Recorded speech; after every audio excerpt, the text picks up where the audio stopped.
వాస్తవంగా నాకు జ్వరం ఉంది, ప్రెసిడెంట్ గారికి చెప్పాను, ఇది చూసుకొని వెళుతురు అన్నందుకు ఆగిపోయిన. అందులో ప్రత్యేకంగా జయశంకర్ సార్ ప్రోగ్రాం కాబట్టి ఖచ్చితంగా ఉండాలనేటువంటి పట్టుదలతో రావడం జరిగింది రాత్రి ఊరు నుంచే.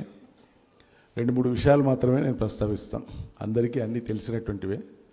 సందర్భం కాబట్టి కొన్ని చర్చల్లోకి రానివి కానీ గతంలో ఎక్కడ కూడా ప్రస్తావనకు రానివి కానీ ఏమన్నా ఉంటే 2-3 విషయాలు అటువంటి ప్రస్తావిద్దామనేది ఈ సందర్భంగా నేను భావిస్తూ ఉన్నా. అది 2000 సంవత్సరం. అప్పటికే తెలంగాణ అంతటా కూడా ప్రజలు ఇంకో వెంటిలేషన్ లేక, ఏ దారి లేక ఎదురు చూస్తున్నటువంటి తరుణం.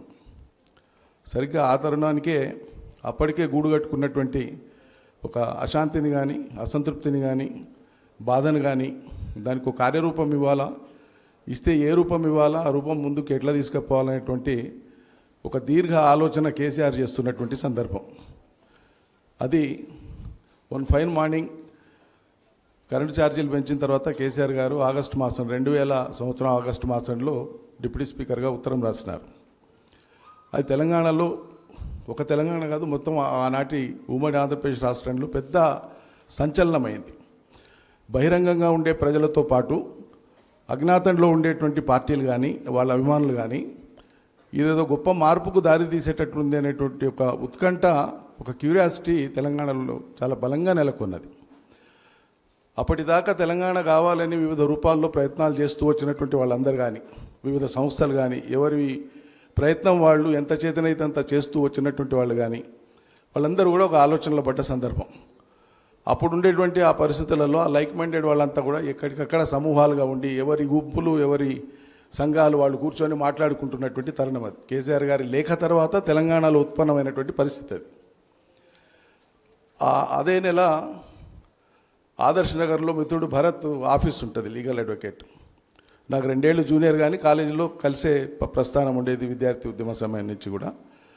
భరత్ నేను పోయినా కూర్చున్నా, ఏదో మాట్లాడుతున్నా, బాబు ఒక 5 నిమిషాలు ఆగు అన్నాడు. సీరియస్గా కంప్యూటర్లో మెయిల్ కొట్టేసినాడు. మెయిల్ కొట్టి చెప్పినాడు, నేను మెయిల్ ఇప్పుడు పంపించింది జయశంకర్ సార్కు, అమెరికాలో ఉన్నారు. మెయిల్ సారాంశం ఏంటంటే, మీరు పరిణామాలను గమనిస్తూనే ఉండవచ్చు, అమెరికాలో ఇక్కడ డిప్యూటీ స్పీకర్గా ఉండేటువంటి చంద్రశేఖరరావు గారు తెలుగుదేశం పార్టీకి డిప్యూటీ స్పీకర్ పదవికి రాజీనామా చేసినారు. మీరు ఎంత తొందరగా వీలైతే అంత తొందరగా ఇండియాకు వస్తే దీని మీద మనం ఒక కార్యాచరణ అనుకోవడానికి వీలు పడుతుంది అని చెప్పి ఆ మెయిల్ యొక్క సారాంశం. వారు అమెరికా నుంచి రాగానే ప్రకాష్కు కనెక్ట్ చేసినారు. వి ప్రకాష్ వెంబడి తీసుకొని వచ్చి కేసీఆర్ గారికి కల్పించినారు. కేసీఆర్ గారితో కలవడం అదే అయిన తర్వాత సుదీర్ఘంగా వరుస సమావేశాలు జరిగినాయి. ఎవరైనా ఒక అంశాన్ని లోతుల్లోకి వెళ్ళి ఆలోచిస్తున్నారు, విశ్లేషిస్తున్నారు, వాళ్ళకి ఆ అంశం మీద అవగాహన ఉంది, అవగాహనతో పాటు పట్టుదల ఉంది, కార్యదీక్ష దక్షతలు కూడా ఉన్నాయని గమనిస్తే వాళ్ళు ఎటువంటి వాళ్ళైనా సరే, ఏ నేపథ్యం నుంచి వచ్చిన వాళ్ళైనా సరే, వాళ్ళ నుంచి ఇంకా రాబట్టేటువంటి ప్రయత్నం అతి ఎక్కువ చేసేటువంటి లక్షణం కేసీఆర్ గారికి ఉంటుంది. చాలా ఇంప్రెస్ అయినారు సార్ కేసీఆర్ గారు. జయశంకర్ సారు సరిగా వారి వ్యక్తిగత జీవితం గురించి మీ అందరికీ తెలిసిందే. చాలా నిగర్వి, నిరాడంబరుడు, ఆదర్శప్రాయుడు, గొప్ప ఆర్థికవేత్త, గొప్ప ఏమంటారు సాంఘిక జీవనంలో చాలా మేధోమదనం చాలా ఎక్కువగా చేసి సాంఘిక విప్లవానికి చాలా బలమైనటువంటి సైద్ధాంతిక పునాదులు వేసినటువంటి గొప్ప యోధుడు ఆయన. ఆయన మాట ఎంత నమ్రతగా, ఎంత మర్యాదగా, ఎంత అణుకువగా మాట్లాడినట్లు అనిపించినా ఒక మాట ఒక అణుబాంబుతో సమానం ఉండేది ఆయన మాట్లాడినటువంటి మాట. నాగార్జున సాగర్ ఎడమకాలువ మీద పెట్టినటువంటి లిఫ్ట్లకు వివక్ష ఉంది, ఇక్కడ కరెంటు రైతులు కట్టుకోవాలి, కుడి కాలువ మీదనే ఫ్రీకి ఇస్తున్నారనేది ఒక ఆందోళన కార్యక్రమం తీసుకున్నాం. ఆయన విజయసింహారెడ్డి జిల్లా పార్టీ ప్రెసిడెంట్ ఉంటే జగదీష్ ఇక్కడి నుంచి ఈసారి పెద్ద ప్రోగ్రాం ఇస్తే వందలాది కార్లతో పోయినాం. ఇప్పుడు కాంగ్రెస్లోకి పోయినటువంటి కడియం శ్రీహరి అప్పుడు ఇరిగేషన్ మినిస్టర్. జయశంకర్ సార్ ఆ రోజు ఉపన్యాసంలో ఒక మాట చెప్పినారు, ధర్మాగ్రహం అనేటువంటి దానికి ఎంత శక్తి ఉంటుంది అనేటువంటి మాట. ఆ మాట మనం లోతుగా అధ్యయనం చేస్తే అర్థమవుతుంది.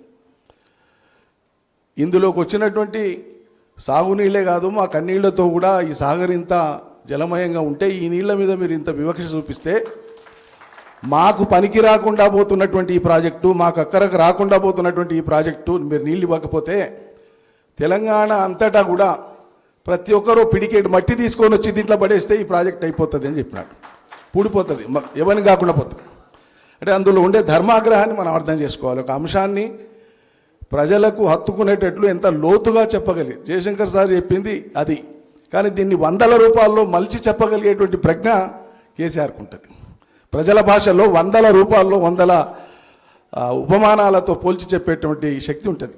అట్లా జయశంకర్ సార్ యొక్క దీక్షా దక్షతలను గుర్తించి తొలినాటి నుంచే సార్ ఆయనను, కేసీఆర్ గారు ఆయనను ఇందాక దేశపతి గారు చెప్పినట్లు స్వచ్ఛంగా పితృ సమానులుగా భావించి అటు జీవితంగా ఎప్పటికీ ఆయనకు ఉండేటువంటి భావన అది.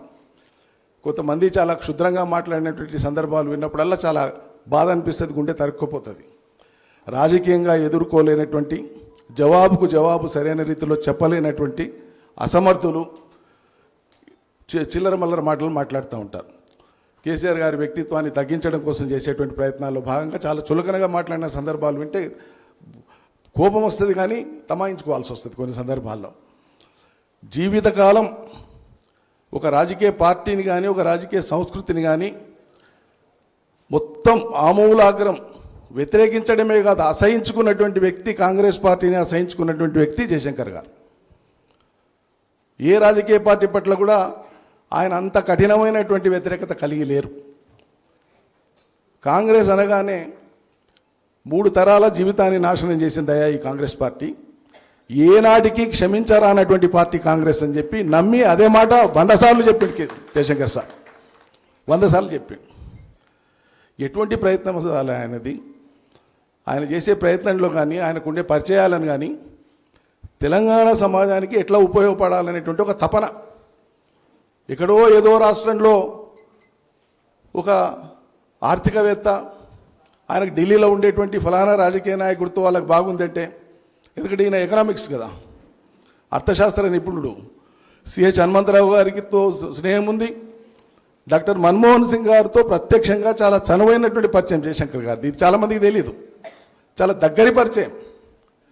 వాట్ మిస్టర్ జయశంకర్ అని చెప్పి చాలా ఆత్మీయంగా మాట్లాడుకునేంత సన్నిహితత్వం ఉండేది ఆయనకు.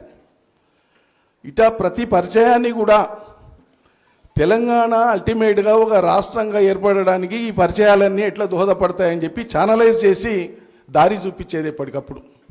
అందులో భాగమే 36 రాజకీయ పార్టీల యొక్క సమ్మతిని కూడగట్టి ఆంగ్లంలో ఒక డాక్యుమెంట్ తయారు చేసి వాళ్ళ లేఖలన్నింటినీ కలిపి what else is the consensus అని చెప్పి, ఇంకా సమ్మతి అంటే ఇంకేం సమ్మతి కావాలి, దేశంలో ఉండే పార్లమెంట్లో ఉండేటువంటి అన్ని పార్టీలు సమ్మతి ఇచ్చినాక కూడా ఇంకా మీకు ఏం సమ్మతి కావాలని చెప్పి ఆయన తయారు చేసినటువంటి ఆ డాక్యుమెంటు కాంగ్రెస్కు మరణ శాసనమైంది. That is Jayashankar.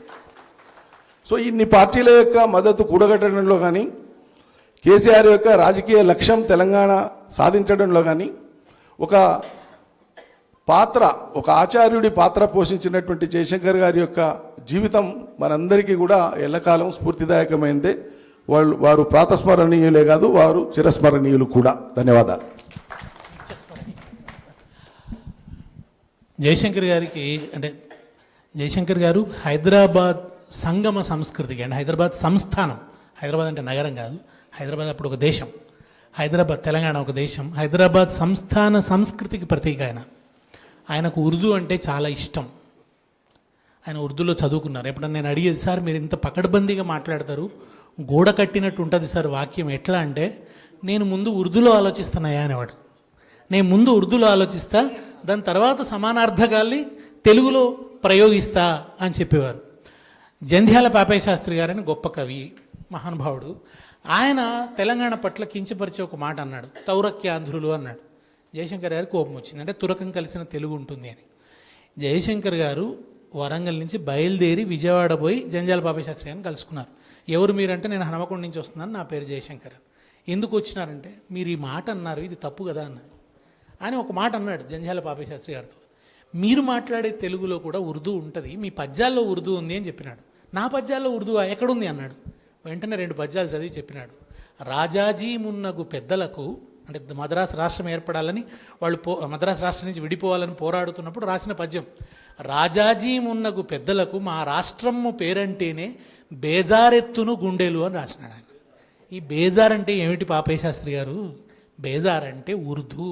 అని చెప్పినాడు. అది మాత్రమే కాకుండా మా కండలు పిండిన నెత్తురు మీ గుండెలకు అద్దిన అత్తరు అని రాశాడు ఆయన. అత్తర్, ఈత్తర్ అది ఉర్దూ నుంచి వచ్చింది అని చెప్పి మనం నిత్యం మాట్లాడే భాషలో చాలా ఉర్దూ పదాలున్నాయి. ఆ ఉర్దూ అని మనకు తెలియదు. ముక్తసరి అంటాం, ముక్తసర్ ఉర్దూ, ఇట్లా చాలా ఉన్నాయి ఉర్దూ అని చెప్పినాడు ఆయన.